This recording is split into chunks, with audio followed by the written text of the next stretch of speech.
came into the masjid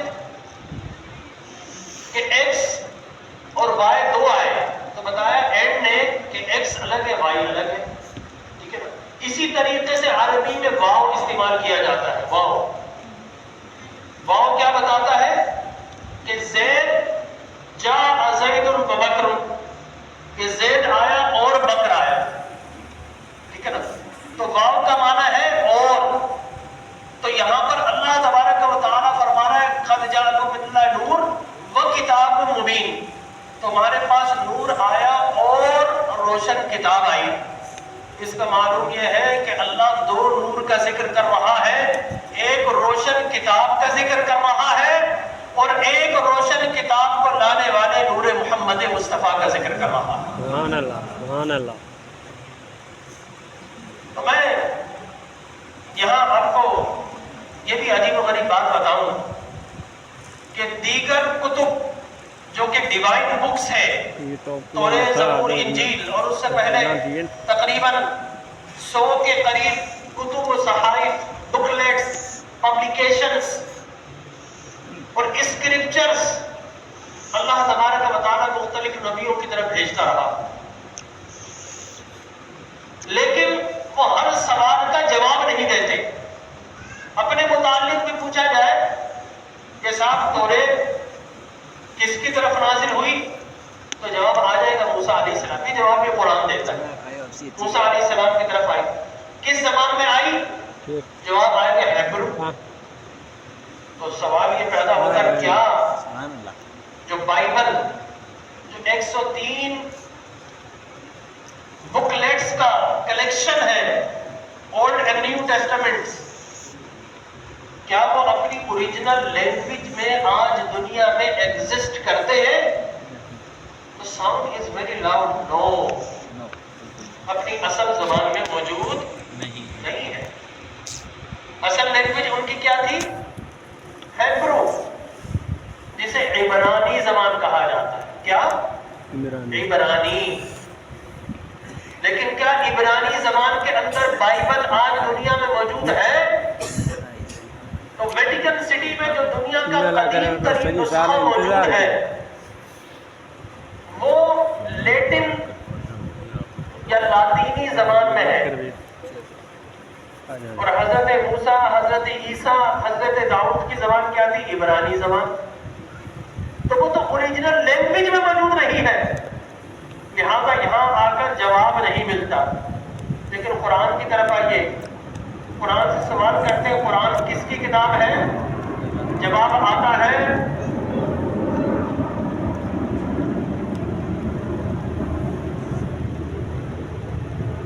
کہ یہ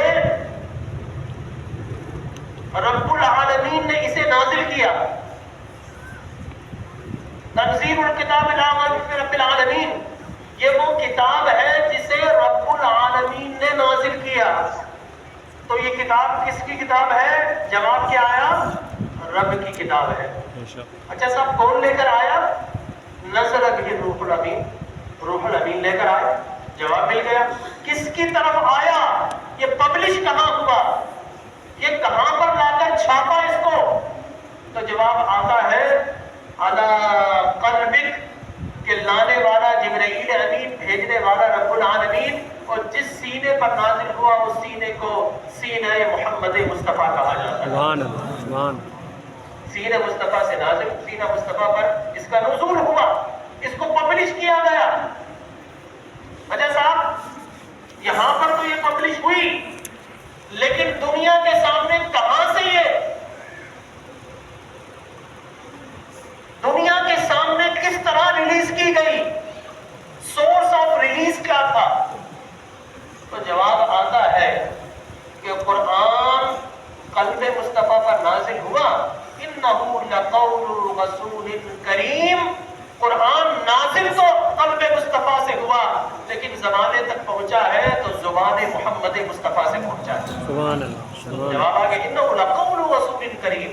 یہ رسول کے اقوال کی صورت میں جو کہ کریم ہے ان کی صورت میں دنیا اور زمانے کے سامنے آیا. جواب مل گیا. اچھا صاحب یہ کب نازل ہوا؟ کون سے مہینے میں؟ تو جواب دیتا شہر رمضان الذی انزل فیہ القرآن، سبحان اللہ، یہ قرآن رمضان کے مہینے میں نازل ہوا۔ اچھا صاحب دن میں نازل ہوا یا رات میں؟ تو جواب ہے انا انزلناہ فی لیلۃ القدر، یہ قدر والی عظیم رات میں اللہ نے اسے نازل کیا۔ سبحان اچھا صاحب کس کے لیے نازل کیا؟ تو جواب آتا ہدی للناس، یہ سارے انسانوں کی ہدایت کے لیے نازل ہوا۔ سبحان اللہ، اچھا صاحب اس ہدایت سے ملتا کیا ہے؟ فرمایا ہدی للمتقین، جو اس قرآن سے ہدایت لے لیتے ہیں اللہ تبارک و تعالیٰ انہیں ایمان کی دولت بھی عطا کرتا ہے، تقوی کی دولت بھی عطا کرتا ہے، اور اللہ سے قرب کے لمحات کی لذت و حلاوت بھی عطا فرماتا ہے۔ سبحان اللہ، سبحان ٹھیک ہے اللہ، نا؟ تو قرآن میں سارے جواب۔ اچھا صاحب کس زبان میں نازل ہوا؟ کہا کہ بلسان عربی مبین، یہ قرآن محمد عربی صلی اللہ علیہ وسلم کی زبان میں نازل ہوا۔ آمین، سبحان اللہ، اور بھی آپ سوال کرنا چاہیں آپ کے ذہن میں قرآن جواب دیتا ہے اس کا۔ قرآن ہر سوال کا جواب ہمیں عطا فرماتا ہے۔ پھر ایک سوال پیدا ہو جاتا ہے اس قرآن میں کیا کچھ ہے؟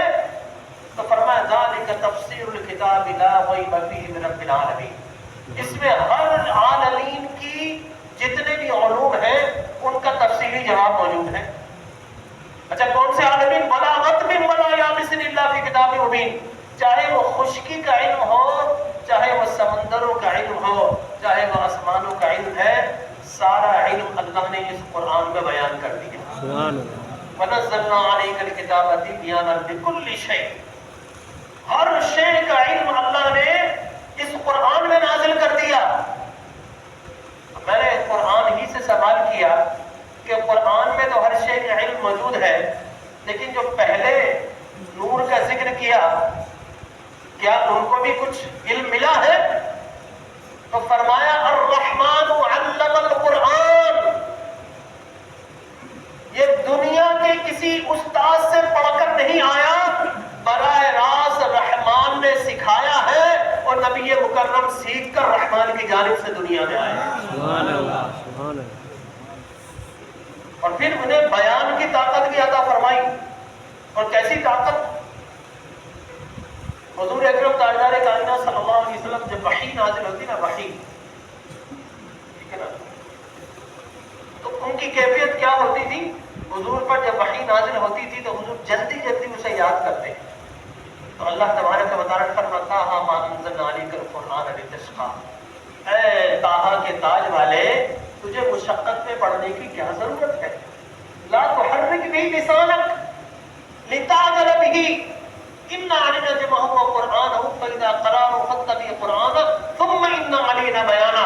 پیارے تجھے مشقت میں پڑھنے کی ضرورت نہیں، جلدی جلدی زبان سے اس کو دوہرا کر یاد مت کیجئے، اس قرآن کا یاد کرانا بھی رب کی ذمہ داری ہے، آپ کی زبان سے جاری کرنا بھی رب کی ذمہ داری ہے، اور پورے قرآن کو آپ کے سینے پر جمع کرنا یہ بھی رب کی ذمہ داری ہے۔ سبحان اللہ، تو ہر چیز کا سوال قرآن میں موجود ہے۔ اب سوال یہ پیدا ہوتا ہے کہ اللہ نے دو نور کا ذکر کیا، اب قرآن نور ہے، سب کا ایمان ہے، قرآن کیا ہے؟ نور ہے، لیکن نبی کریم صلی اللہ علیہ وسلم کے نور کی باری آتی ہے تو لوگوں کے ذہن میں شکوک و شبہات آ جاتے ہیں۔ اللہ فرماتا ہے کہ یہ نور الگ ہے، وہ کتاب مبین، وہ نور الگ ہے، اس لیے کہ نبی نور نہ ہوتے تو کیا قرآن مل سکتا تھا؟ نہیں مل سکتا تھا۔ یاد رکھ لیجیے، دیکھیے یہ نور ہے نا، لائٹ، نور کو انگلش میں کیا کہیں گے؟ لائٹ، اردو میں کیا کہیں گے؟ روشنی، ٹھیک ہے نا۔ اور روشنی کا کوئی بھی منبع ہو، چلے سورج لے لیں، کیا کوئی سورج کے قریب جا سکتا ہے؟ وہاں پر کیمیکل ریئیکشن نہیں ہوتے، وہاں پر ایٹامک ریئیکشن ہوتے ہیں بہت ہیوی، اس کے قریب کوئی جا ہی نہیں سکتا، دور پہنچے تو جل کر راکھ ہو جائے۔ یہ دنیا کی جو لائٹ ہے نا، روشنی، یہ تو الیکٹریسٹی سے آ رہی ہے، زیادہ سے زیادہ 1,24,000 واٹ کی صورت میں آتی ہے، اور سورج کے قریب جائیں تو وہاں پر تو ملینز آف واٹ کے ایٹامک ریئیکشن ہر وقت دھماکے ہوتے ہیں، وہاں پر ممکن نہیں کہ کوئی بشر جائے اور زندہ رہ جائے۔